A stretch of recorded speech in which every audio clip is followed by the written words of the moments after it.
Buenos días, directora general de Inclusión, y a todos los asistentes. Muchísimas gracias por la invitación que nos ha cursado la Consejería de Educación de la Comunidad de Castilla-La Mancha al Ministerio de Educación y Formación Profesional para que se nos permita dar la visión institucional y el contexto en el cual se diseñó y se acordó la financiación para el programa PROA Plus, que es el tema que nos ocupa en el día de hoy. Utilizando una pequeña presentación voy a contextualizar todo cómo se desarrolló el programa y cómo, digamos, la fuente de su financiación y las características básicas. Y luego, al final de la presentación, si hubiese alguna duda de un tema que es bastante general y que a lo mejor en principio pueden pensar que no afecta mucho a lo que es la aplicación de su programa, pero que realmente sí que afecta, porque sienta las bases de lo que es el programa, pues pueden hacerme alguna consulta, porque yo desdichadamente me tengo que ausentar de la jornada antes de su finalización, para que no quedase ningún asunto que se pudiese aclarar sin responder. Bueno, pues vamos a pasar.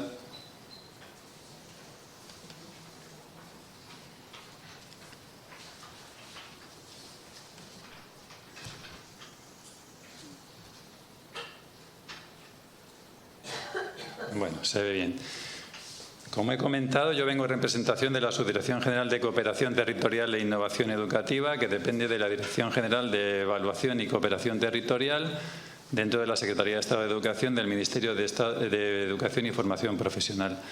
En nuestra subdirección nos encargamos de todos los programas de cooperación territorial, que son estos programas en los cuales el Estado lo que hace es que diseña una serie de programas educativos, consigue financiación y la transfiere a las comunidades autónomas para que la apliquen en los centros educativos. Como ya saben, el Ministerio solamente tiene gestión directa en centros educativos de Ceuta y de Melilla y en los centros ubicados en el extranjero, en el exterior. Sin embargo, cualquier programa educativo que se tenga que aplicar en un territorio que no sea esos que he dicho, en concreto en Ceuta y Melilla, dentro del territorio nacional, tiene que ser la comunidad autónoma, que es la administración educativa competente para aplicar ese programa. Con lo cual, cuando se diseña el programa y cuando se consigue la financiación, esto hay que tenerlo muy presente, que no lo vamos a aplicar nosotros. En el origen del programa para la orientación, avance y enriquecimiento educativo, que este nombre, bueno, ya digamos se le dio en el primer programa que se hizo en el año 2020, para el curso 2020-21, la situación excepcional de la pandemia de COVID, y que un poquitín lo que intentaba era, de alguna manera, reactualizar el PROA, que hacía como 10 años se había estado implementando durante 7 u 8 años en España con un gran éxito en la búsqueda del éxito escolar de todo el alumnado. Sencillamente se le añadió el plus porque, bueno, se pretendía que fuese algo más de lo que había sido ese PROA. Bueno, ¿en qué contexto europeo se ha diseñado o se ha visto la necesidad de crear este programa? Hay una resolución del Consejo de Europa relativa a un marco estratégico para la cooperación europea en el ámbito de la educación y formación con miras al espacio europeo de educación y más allá. 2021-2030. El espacio europeo de educación, en principio, se había pensado que debería alcanzarse una serie de indicadores en 2025, pero algunos de ellos también se han llevado hasta 2030, teniendo en consideración el impacto que supuso en su momento y que aún supone lo que es la pandemia del COVID, el impacto que está suponiendo ahora mismo la ralentización económica por el tema de la guerra de Ucrania y otra serie de circunstancias. Esta resolución, que digamos se aprueba a nivel de Unión Europea y que debe ser traspuesta por los Estados miembros a través de la distinta normativa e iniciativas que adopten, en la prioridad estratégica, la número 1, habla de aumentar la calidad, la equidad, la inclusión y el éxito educativo de todos en el ámbito de la educación y la formación. Ya ven aquí que se utilizan 3 vocablos que son como, digamos, fundamentales en lo que es el programa PROA: la calidad, la equidad y la inclusión. Y como corolario, el éxito educativo, que sería el objetivo final del propio programa. ¿Cómo se hace esto? Bueno, pues se apunta a una serie, digamos, de hitos o de objetivos que deben ir alcanzándose con el tiempo. Uno sería la reducción del abandono educativo temprano. El abandono educativo temprano es un concepto que ha sustituido o está sustituyendo de alguna manera al anterior que se utilizaba, que era de fracaso escolar, ¿no?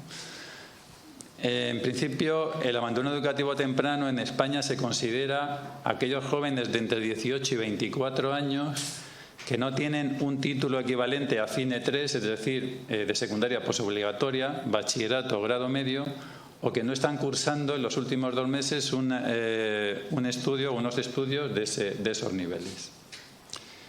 Por otro lado, se habla de garantizar una educación inclusiva y de calidad para reducir las desigualdades sociales, económicas y culturales. Volviendo al tema anterior del abandono educativo temprano, es cierto que nosotros, cuando salió esta directiva, esta resolución, estábamos en unos niveles de abandono educativo muy elevados en relación a nuestro entorno, aunque lo hayamos reducido muchísimo, y que desde 2020, o sea, 2019, 2020, 2021, se ha producido una reducción del abandono educativo temprano en España muy destacada. Los últimos datos creo que es el 13,3% del año 2021, que a nivel agregado sigue siendo superior al de nuestro entorno, pero ya no hay esa gran distancia que existía anteriormente, y además en relación al objetivo que se ha planteado en esta resolución estamos mucho más cerca.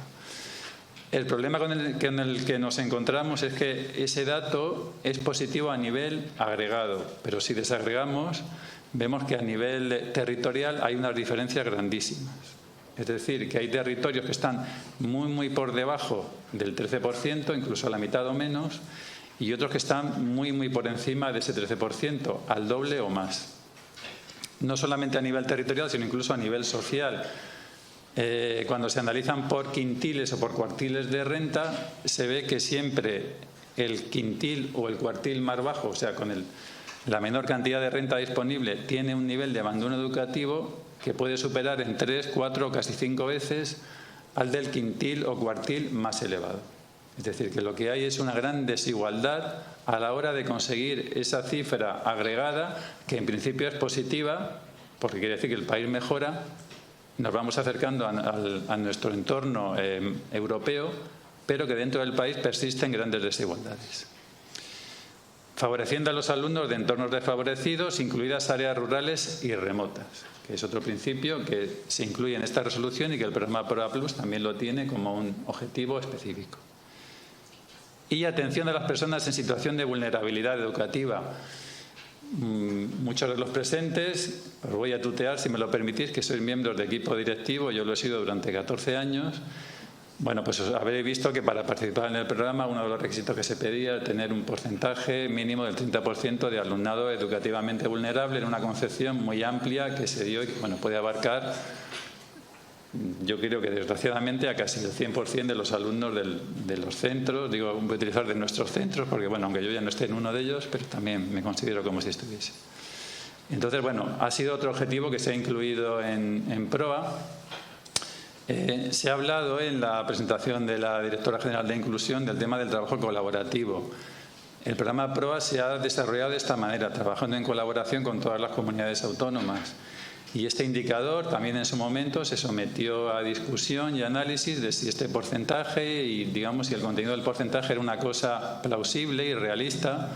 Y al final, entre todos, llegamos a la conclusión que efectivamente que no es un porcentaje exagerado, sino que al contrario es como un mínimo que debe aplicarse para considerar que en el centro hay un número suficiente de alumnado vulnerable.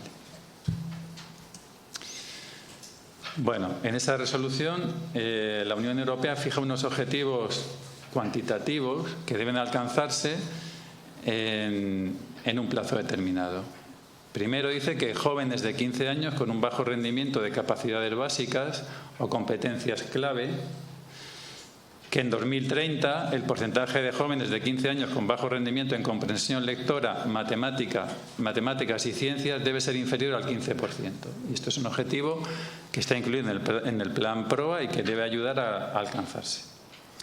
El segundo objetivo de los incluidos en el plan PROA, no quiere decir que en la resolución hay más objetivos, dice que los alumnos de octavo curso con un bajo rendimiento en capacidades digitales, para 2030 el porcentaje de alumnos de octavo curso con un bajo rendimiento en alfabetización informática y en materia de información debe ser inferior al 15%.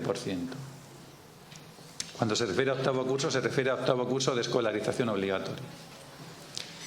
Y el tercero sería que las personas que abandonan prematuramente la educación y la formación que es el indicador del que he hablado al principio, para 2030 el porcentaje de personas que abandonan prematuramente la educación y la formación debe estar por debajo del 9%. Hemos dicho que estamos en un 13,3%. Yo, siguiendo este ritmo, que igual ha sido muy acelerado durante la pandemia, porque bueno, pues no había, digamos,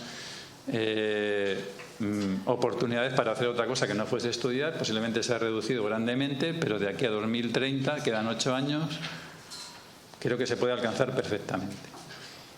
Durante la discusión de esta resolución se planteó otro indicador que era no este, el que he dicho, que de jóvenes de 18 a 24 años que tienen un título de secundaria posobligatoria o que los 2 últimos meses han estado matriculados en estudios de ese nivel, sino se planteó el indicador de jóvenes de 20 a 24 años que efectivamente tienen un título mínimo Cine 3, es decir, de secundaria posobligatoria.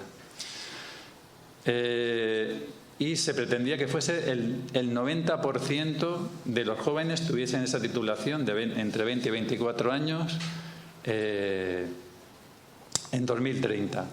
Este indicador finalmente no se ha abandonado completamente, pero se ha pospuesto porque se ve que, si os dais cuenta, es mucho más exigente que el que estamos aplicando en la actualidad. Y por parte de algunos países se plantearon serias dudas sobre su consecución. Con lo cual, bueno, en su momento se dijo, vamos a ver qué es lo que pasa y si en un futuro se puede adoptar este indicador, y es posible que de aquí a 2030, eso será buena señal, quiere decir que las circunstancias han mejorado y que por lo tanto se podrá llevar a cabo la medición de este indicador.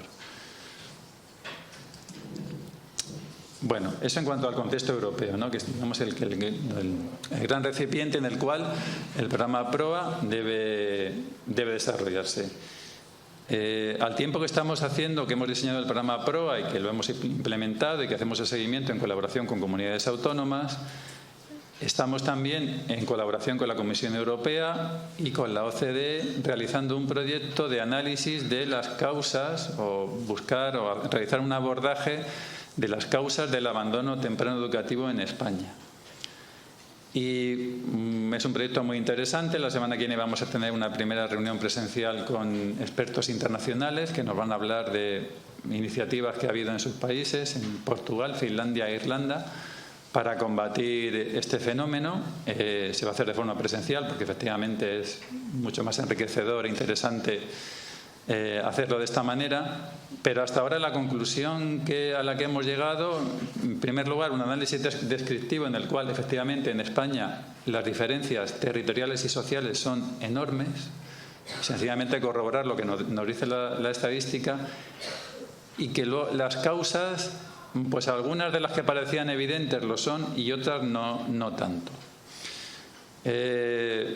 Por adelantar y dar una pincelada que tampoco, digamos, es concluyente, parece ser que el tema del trabajo en el sector turístico puede ser un factor que incentive el abandono educativo temprano, pero no en todos los casos y no en todos los territorios. Debe darse algún tipo de circunstancias.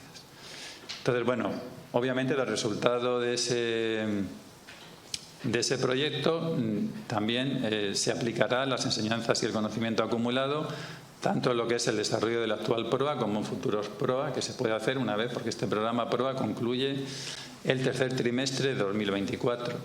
Luego hay voluntad de que continúe con la financiación del Fondo Social Europeo. Bueno, entonces, en el contexto nacional, obviamente, nosotros bebemos de la LOE, la Ley Orgánica 3/2020 de 29 de diciembre, por la que se modifica la Ley Orgánica 2/2006 de 3 de mayo de Educación. Y de ahí se han extraído los principios pedagógicos a partir de los cuales se ha construido pedagógicamente el programa PROA, que es la equidad, la igualdad de oportunidades y la no segregación, la educación inclusiva y atención a la diversidad, las expectativas positivas para todo el alumnado, la prevención y detección de dificultades de aprendizaje, mecanismos de refuerzo, acompañamiento y orientación, la educación no cognitiva y el conocimiento acumulado, el uso de ese conocimiento de forma compartida y de forma colaborativa también. Bueno, entonces una vez que más o menos los fundamentos pedagógicos estaban claros, muchos los conocéis y Eugenio os los va a explicar mucho mejor que yo porque él es el alma de este programa, lo que había que hacer era conseguir financiación para ponerlo en marcha. Porque es verdad que hay que saber hacia dónde quiere uno ir, pero hay que tener los medios para llegar.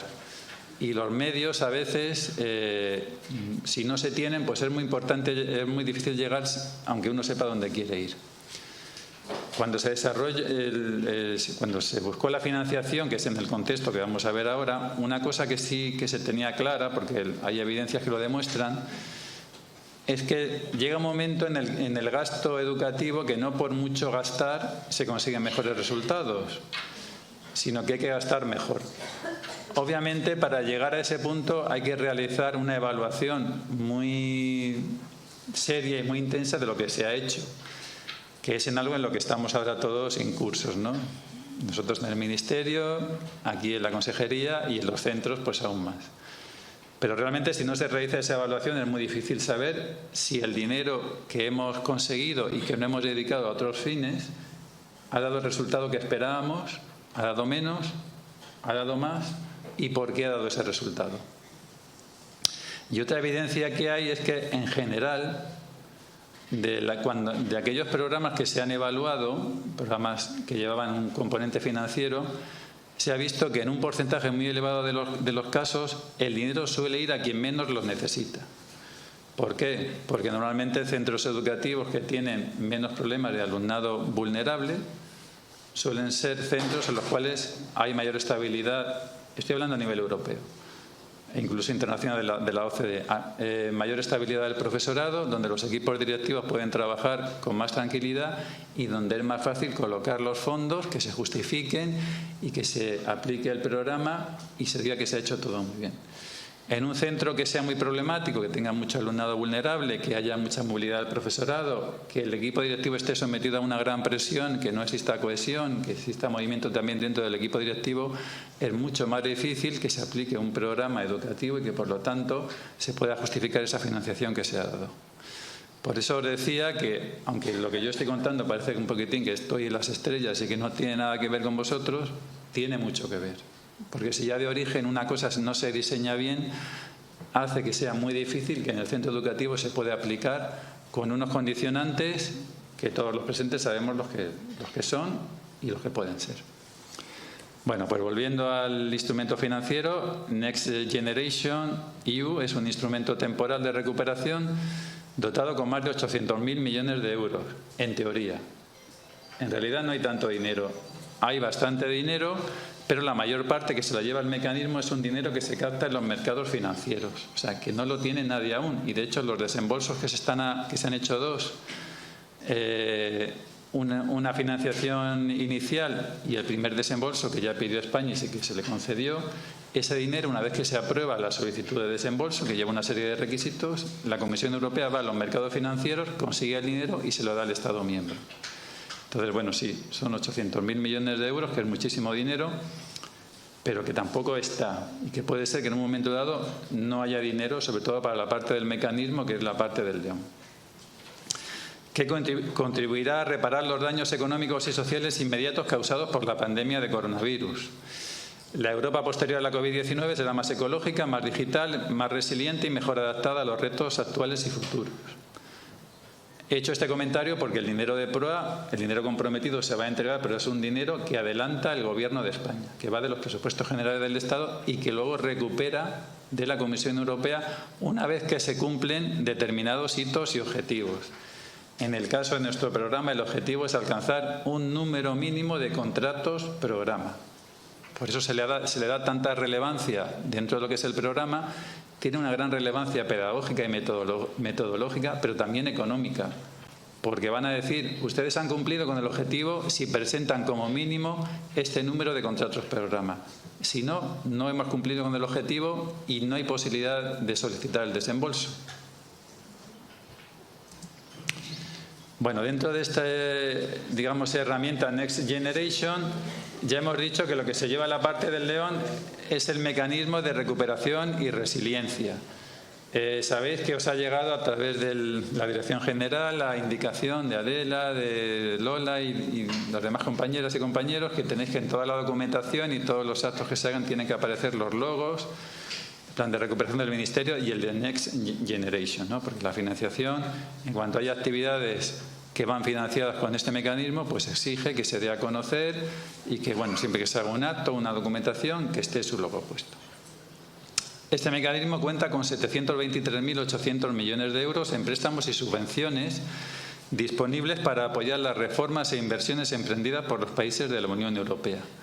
El objetivo es mitigar el impacto económico y social de la pandemia de coronavirus y hacer que las economías y sociedades europeas sean más sostenibles y resilientes y estén mejor preparadas para los retos y las oportunidades de las transiciones ecológica y digital. Los Estados miembros están trabajando en sus planes de recuperación y resiliencia para acceder a los fondos del marco del mecanismo de recuperación y resiliencia. Es decir, España presentó un plan de recuperación, transformación, le añadió, digamos, la palabra transformación con la idea de transformar la economía, y resiliencia, que es qué se va a hacer y para qué, y el dinero, los medios y la financiación la ponía el mecanismo. Una vez que en la Comisión Europea se aprueba el plan del mecanismo, a nosotros nos corresponde una aportación económica máxima, que son algo menos de 70.000 millones de euros en ayudas no reembolsables. Se aprobó el plan y, por lo tanto, tenemos derecho a solicitar hasta esa cantidad de 70.000 millones de euros. Lo cual no quiere decir que todo lo que se vaya a hacer en el plan cueste eso. Va a costar algo más. Es una ayuda económica que se da a ese plan, que va a ser un gran impulso, va a tener un gran impacto, pero que el coste del plan al final será algo mayor. Bueno, entonces el mecanismo facilita a los 27 Estados miembros apoyo a través de transferencias directas y préstamos. Nosotros solamente hemos hecho la parte no reembolsable, luego habría otra parte de préstamos. Para incrementar las inversiones públicas y acometer reformas que contribuyan a la recuperación de la economía y el empleo y se oriente a abordar los principales retos económicos y sociales post-COVID. Esto, desdichadamente, lo de post-COVID está quedando un poco anticuado porque más o menos el COVID no se ha vencido del todo, pero seguimos en una situación muy complicada. España accederá a un total de 140.000 millones de euros en números redondos entre 2021 y 2026, de los cuales cerca de 70.000 millones serán en forma de transferencias. Estas transferencias son no reembolsables y no cuentan para el déficit público. Sin embargo, los otros 70.000 millones son créditos blandos, lo que se entienda por blando en cada momento, y eso hay que devolverlos y además sí cuentan como déficit público. En principio se ha optado por los 70.000 millones no reembolsables porque no afectaban al déficit y porque no hay que devolverlos. Y los otros 70.000 no sé si al final se van a solicitar o no. Para poder acogerse al mecanismo, los Estados miembros deben presentar planes nacionales de recuperación y resiliencia en los que se definen programas de actuación con el objetivo de intensificar el potencial de crecimiento, la creación de empleo y la resiliencia económica y digital, así como acelerar las transiciones ecológica y digital. Bueno, estos 4 ejes que he mencionado anteriormente, dentro de lo que es ya el plan de recuperación, se concretan en 10 políticas palanca, y ahí aparece el apellido palanca, que ya para todos les resulta muy familiar. Y bueno, ¿y por qué se dice actividades palanca y políticas palanca, etcétera? Bueno, pues el efecto palanca, que sabemos que aplicando fuerza en un punto conseguimos afectar a todo el sistema, ¿no? Entonces, digamos, son políticas que tienen efecto arrastre, igual que las actividades que actúan directamente en un punto, pero que afectan, arrastran a todo el sistema. Por eso en el programa PROA Plus decimos que es un programa dirigido a reforzar centros educativos. Y un centro educativo igual tiene 1.000 alumnos, lo cual en algunas comunidades es muy frecuente, y a lo mejor participan en actividades palancas solamente 150 o 200. Pero esa actividad palanca con esos alumnos, con ese profesorado que funciona, al final afecta a todo el centro educativo. Lo refuerza y lo hace transformarse. Y la idea también, un poquitín, es que ese centro educativo también sea una palanca dentro de lo que es la red de centros incluso que no participen en PROA, que suponga un cambio cultural, un cambio de procedimiento a nivel de todos los centros educativos de España. Y 30 componentes, que es una desagregación de estas políticas palanca, y nosotros, el plan PROA está incluido en el componente 21, que ahora vamos a ver, que es un componente específico dentro del plan. que articulan el importante programa de reformas e inversiones del Horizonte 2023. Cada componente se centra en un reto y objetivo concreto e incluye reformas e inversiones que, de forma coherente y complementaria, contribuyen a alcanzar dichos objetivos o superar los retos. Para todos ellos se identifican las metas e hitos intermedios, los resultados esperados, el número de beneficiarios, así como el coste detallado de cada elemento. Bueno, aquí un poquitín es un pequeño glosario, lo que os comentaba, lo que es una política palanca, lo que es el componente, lo que es una medida. Prueba Plus es una medida, es una inversión. Y lo que son hitos y objetivos, bueno, en nuestro caso son contra otros programas. Son programas que se justifican no en base a gastarse un dinero determinado en una cosa concreta, sino en alcanzar un objetivo. Bueno, nosotros estamos incluidos en la política palanca séptima. La política palanca séptima habla de educación y conocimiento, formación continua y desarrollo de capacidades. Y un poquitín, digamos, la sinopsis de esta política palanca dice: el refuerzo del capital humano es fundamental para que el plan de inversiones y reformas tenga el impacto deseado, tanto en la generación de actividad a corto plazo como en el refuerzo estructural de la economía y las nuevas oportunidades laborales a medio y largo plazo.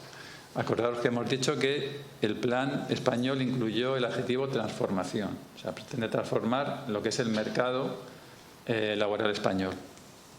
El momento requiere una actuación coordinada e inmediata para abordar de forma estratégica la capacitación del conjunto de la sociedad, reorientando y aprovechando el talento y las habilidades existentes en nuestro país y generando actividad en los ámbitos de formación y transferencia de capacidades.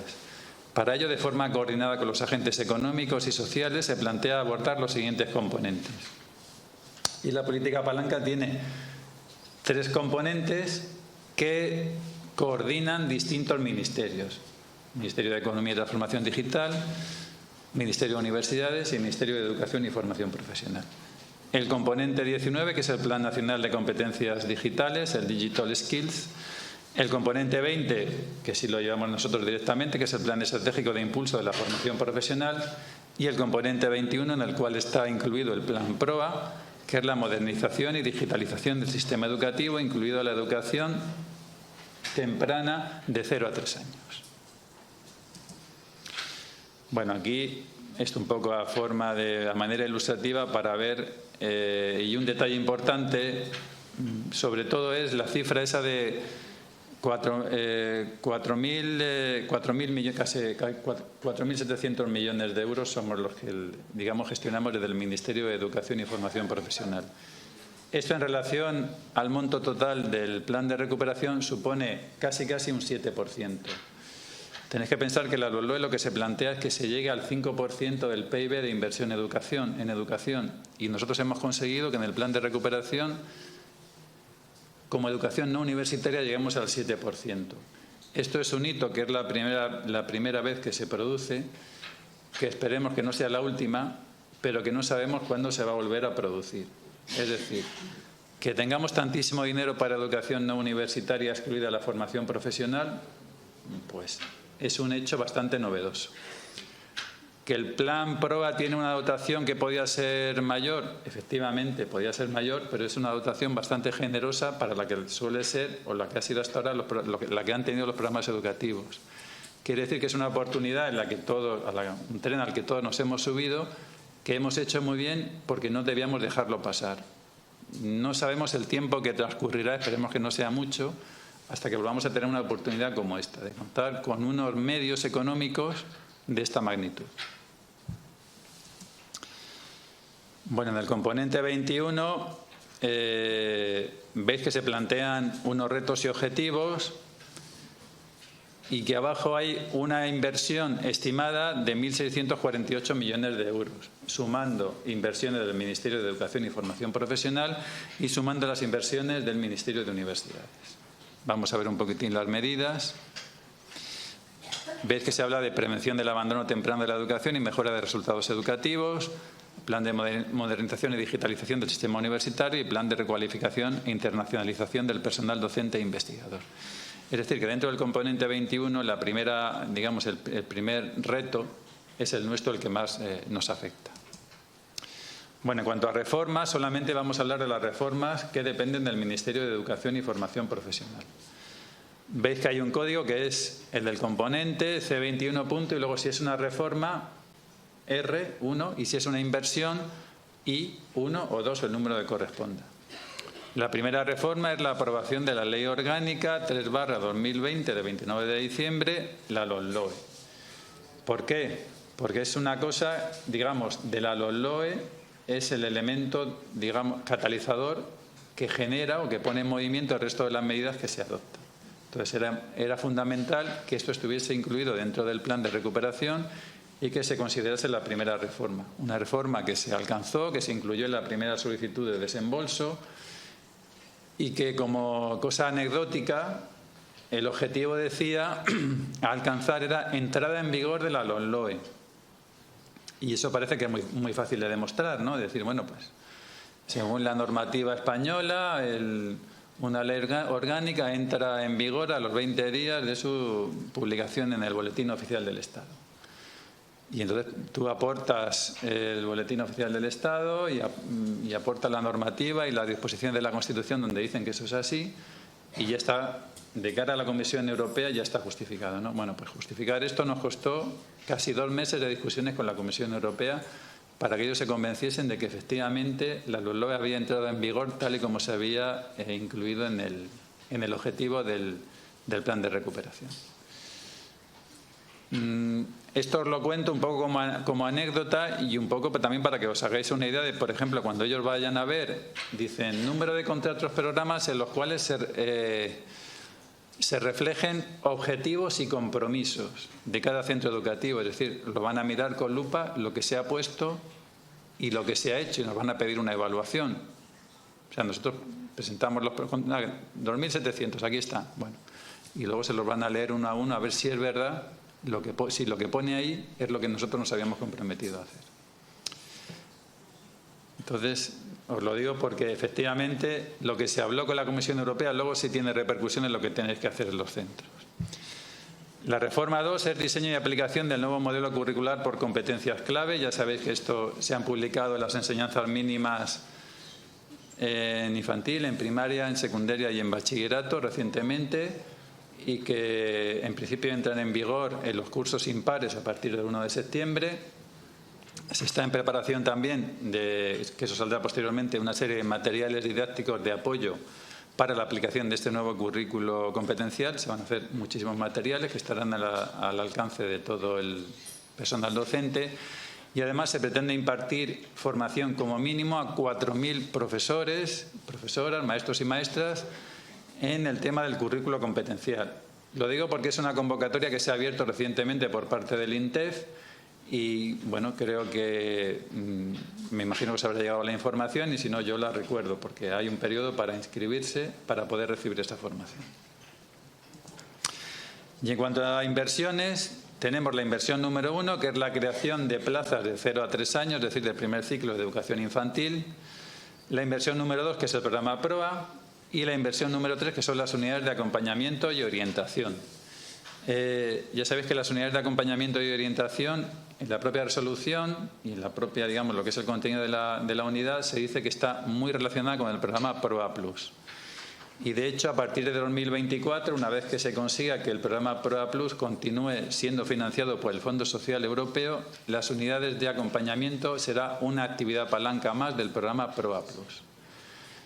Hay muchas sinergias y lo suyo sería que se estuviesen explotando a nivel de cada centro y de cada unidad de acompañamiento en cada uno de los territorios. Bueno, entonces ya un poquitín entrando en lo que es el PROA, os reflejo aquí los objetivos y la descripción del programa que se presentó a la Comisión Europea y que aprobó. Entonces, el objetivo era proporcionar recursos a los centros que se comprometen a adecuar el proyecto educativo del centro a las necesidades del alumnado mediante contrato programa o similar, ofreciendo un lugar abierto, estimulante para el aprendizaje en el que se refuercen las metodologías de un aprendizaje personalizado y adaptado a las necesidades de todo el alumnado para reducir el fracaso escolar y el abandono escolar temprano. El programa está destinado a centros con especial complejidad educativa, incluidos los centros situados en zonas rurales, Ya veis que el tema de zonas rurales y despobladas era un objetivo de la resolución del Espacio Europeo de Educación, también el LOE y, por supuesto, también el programa PROA. Se trata de centros con un número significativo de alumnado en situación de vulnerabilidad educativa que manifiestan una serie de dificultades u obstáculos a lo largo de su trayectoria escolar. Dichos obstáculos personales y sociales dificultan la posibilidad de aprovechar suficientemente la enseñanza dentro del aula y el contexto escolar en general. En la mayoría de casos coincide con centros educativos situados en hábitats desfavorecidos socialmente y con un alumnado perteneciente a familias de bajo nivel socioeconómico y educativo. ¿Por qué se dice eso? Bueno, pues se presentaron una serie de evidencias basadas en estadística y en estudios para justificar un poquitín, porque bueno, claro, uno puede decir que esto es así, pero hay que justificar de alguna manera que eso es como lo dice. Entonces, en el tema de forma resumida del abandono escolar temprano, lo que hemos comentado al principio de la presentación, a pesar de la fuerte reducción experimentada en los últimos años, sigue siendo mayor que la de los países de nuestro entorno. Uno de los factores que influyen es el nivel socioeconómico de las familias, y lo que os decía, en el primer y segundo quintil el abandono educativo alcanza el 29,7% y el 24% en hombres y el 24,5% en mujeres, lo cual estamos hablando de desigualdades sociales, pero ya también aparece la desigualdad de género. Por cierto, que uno de los indicadores que nos está pidiendo la Comisión Europea que debe ir, que se está implantando ya en muchos países y que en España poco a poco, en algunas autonomías ya lo han implantado y debe ir implantándose, es también la desagregación dentro de género por género declarado no binario, que también será interesante en su momento ver el porcentaje de abandono que se da una vez que esté implantado esa desagregación. Mientras que en el cuarto y quinto quintil los datos son de un 8,7% en hombres y un 4,1% en mujeres en el año 2020, o sea, muy reciente. Con lo cual la tasa de abandono disminuye conforme aumenta el nivel de estudios de los adultos de referencia. La repetición, que es otro tema también en el cual España es una especie de islote, ¿no? Porque somos un país donde se repite mucho y donde hay una especie, digamos, de movimiento o de pensamiento que favorece o que considera la repetición como algo muy positivo, cuando los estudios, las evidencias, pues no dicen que sea así. España cuenta con una de las mayores tasas de repetición en el contexto europeo. Hago el inciso cuando, si igual lo hacéis y en la página del Ministerio tenéis acceso a la estadística, hay una pestaña donde se puede ver todo esto, hacer comparativas de indicadores entre distintas comunidades autónomas, que es un ejercicio interesante, pero también entre distintos países de la Unión Europea. Y la verdad es que en algunos indicadores, solamente con las cifras, independientemente del análisis posterior, ya el hecho es muy, muy llamativo en las diferencias que se ven. Entonces, a los 12 años, es decir, medido en tasa de idoneidad, un 13,5% del alumnado ya había repetido. Y a los 15 años es un 30,5% en el curso de 17-18. En ese curso, la tasa bruta de graduados en ESO era del 77,8%, un 83,2% en mujeres y un 72,7% en hombres. Es decir, también las mujeres se gradúan mucho más y con mayor idoneidad en cuanto a la edad que los hombres. Respecto de la población de 15 años, en secundaria posobligatoria la tasa era de 55,4%, 63,4% en mujeres, 48% en hombres. En secundaria posobligatoria existe también un índice elevadísimo de no titulación, es decir, de que a lo mejor se están realizando los estudios, con lo cual, si te coincide con la época en la cual el INE realiza la EPA, pues tú no cuentas como abandono educativo temprano, pero no se culminan los estudios. Y estamos hablando a veces incluso de un 50%. Nivel de renta. A los 15 años ha repetido el 48,8% de estudiantes del cuartil de renta 1, es decir, el cuartil que está con menor renta, que está abajo, frente al 8,9% del cuartil de renta 4, el que tiene una renta más elevada, es decir, de 48,8 a 8,9. Bueno, ¿cómo es la naturaleza de la inversión? Pues lo que hemos dicho, contra otros programas o similar en centros educativos participantes cuyo alumnado tenga especial dificultad educativa. Objetivo final, 3.000 centros participantes en el programa a nivel nacional. En realidad, con la Comisión Europea nos hemos comprometido a 2.700. A nivel nacional hemos pedido 3.000. Nosotros dijimos 3.000, en Moncloa se rebajó a 2.700 pensando que igual no se llegaba. La buena noticia que tengo que dar es que estamos ahora mismo a nivel nacional en 3.600 centros PROA, lo cual es una noticia muy, muy buena, porque quiere decir que el programa, la gente, lo ha entendido, se ha apuntado y se ha hecho un esfuerzo suplementario para que haya más centros en ese programa. Un esfuerzo suplementario de trabajo, también económico, obviamente. Y el presupuesto son en total 360 millones en 3 años, de los cuales 320 provienen del mecanismo y 40 del primer año que provienen directamente del presupuesto general del Estado. Los criterios con los cuales se han distribuido a comunidades autónomas, que bueno, puede parecer una cosa un poco prosaica, pero no lo es, porque si hemos estado hablando de una serie de objetivos y una serie de justificación para la creación del programa, a la hora de distribuir el dinero, que es muy importante, aunque a veces nos olvidemos de él, pues esos criterios tienen que ayudar a que el dinero vaya a las zonas, estamos hablando de territorios, donde realmente más se necesita. Entonces, se ha tenido con una ponderación del 60% el nivel de estudios de la población de 25 a 64 años. ¿Por qué? Porque hay una correlación directísima entre el nivel de estudios de adultos de referencias y el abandono educativo temprano, la repetición y el éxito escolar. Clarísimo. La tasa de idoneidad a los 15 años, es decir, la repetición al final de lo que estamos hablando, con una ponderación del 30%. Y por último, la dispersión de la población e insularidad, porcentaje de población en entidades singulares menores de 5.000 habitantes y en las islas más pequeñas. Esto tiene el 10%. Y estos indicadores se ponderan por el número total de alumnado de educación infantil, educación básica y bachillerato de cada comunidad autónoma. Como sabéis, el programa también está dirigido al alumnado de grado medio. En los indicadores es verdad que no se incluyó y no sé si este año finalmente se va a incluir o no el alumnado de grado medio. Bueno, ya por último, un poquitín, vamos a ver.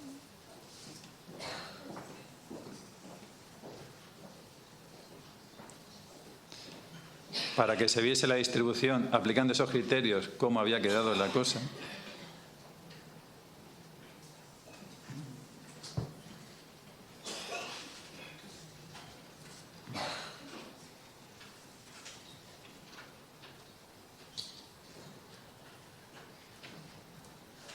Esta es la resolución de este curso en el que aún estamos, en el cual se distribuyó los fondos. Bueno, entonces aquí veis, aplicando esos criterios, la distribución resultante por comunidad autónoma para los años 21, 22 y 23. Y veis que cada comunidad autónoma... ¿No se está viendo?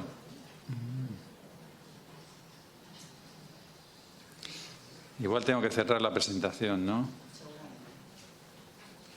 Lo que pasa es que me he quedado sin ratón. A ver, espérate, le damos.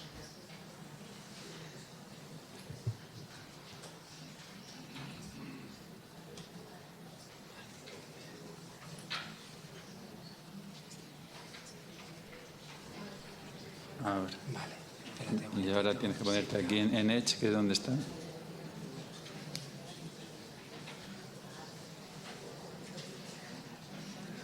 Espérate que no la tenemos, no se nos ha cargado, la volvemos a... Vale. Ahora. Bueno, ya se ve. Muy breve, termino enseguida, solamente os lo quería que lo vieseis. Bueno, veis que en el año 21 la cantidad es inferior al 22-23, por lo que os decía, que el año 21 hay 80 millones del mecanismo y 40 millones de presupuestos generales del Estado. Pero, como por otro lado se han distribuido esos 40 millones, en realidad la cantidad es la misma. O sea que a Andalucía este año también le han llegado 23 millones. Vamos a ver Castilla-La Mancha.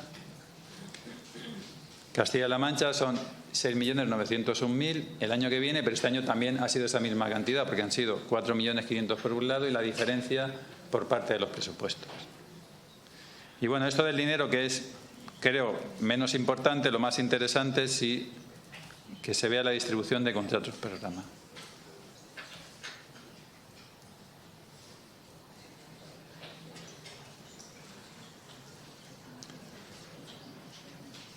Bueno, veis que Castilla-La Mancha este año dice 112, el año que viene 186, pero en realidad este año son también 186, porque de los 40 millones también se le adjudican los contratos programa, que la diferencia que hay hasta llegar hasta 186. Bueno, y veis que hay una proporción directa entre los fondos transferidos y los contratos programa, es decir, se ha hecho un cálculo más o menos de a cada centro cuánto le puede corresponder en función de los fondos. Bueno, yo por mi parte pues no os quiero aburrir con más información, digamos, tan general. Si tenéis alguna duda o alguna cosa que yo pueda... Por ahí alguien levanta la mano, sí.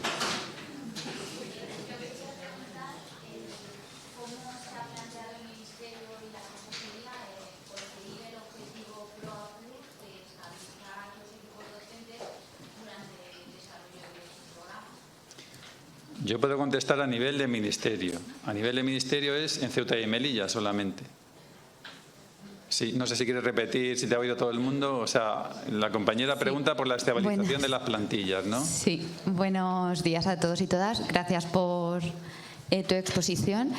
Quería preguntar desde el Ministerio cómo os habéis planteado garantizar la estabilidad de las plantillas durante el desarrollo del programa. Sí, bueno, pues te contesto. Nosotros tenemos gestión directa en Ceuta y Melilla, que es donde lo podemos hacer. Y lo que estamos haciendo allí es analizar la normativa que hay en cuanto al tema de traslados y listas de interinos, porque digamos esa es la normativa que prevalece, para poder favorecer el que la persona que quiera permanecer en un centro Proa Plus pueda hacerlo, sin que por eso suponga menoscabo de los derechos de otra persona. Porque el problema a lo mejor se plantea no tanto en la persona que quiere irse, sino la persona que quiere quedarse y no tiene plaza definitiva. O sea, realmente ahí viene el problema. Entonces, lo que estamos haciendo es con la subdirección de centros y con las direcciones provinciales analizar cómo eso se puede, de alguna manera, se puede ir solucionando. Ceuta y Melilla son dos ciudades pequeñitas donde hay pocos centros y donde esto en principio es posible que encontremos algún tipo de solución. En cada comunidad autónoma, pues eso ya depende, hay una normativa general y una normativa específica de cada comunidad autónoma. A nosotros nos consta, porque así nos lo han hecho saber todas las comunidades autónomas, de que existe esa voluntad y que se están haciendo los esfuerzos, pero claro, es que hay una normativa en cuanto a concursos de traslados y en cuanto a listas preferentes a la hora de, o sea, para personal en expectativa y personal interino. Entonces, lo que no puede ser una cosa es que choque con la otra, ni la una con la una ni la otra con la otra. Y entonces me imagino que lo que se hará será, bueno, estudiar el tema y ver cómo puede... ya hay, yo sé, bueno, yo he sido docente en Madrid y en Madrid existía la posibilidad, el año que no había oposiciones, de señalar permanecer en el centro, en la hoja de petición de centro, y eso solía concederse. O sea que me imagino que tampoco debe ser excesivamente complicado si se dan las circunstancias para hacerlo. ¿Hay alguna pregunta más? Bueno, pues muchas gracias.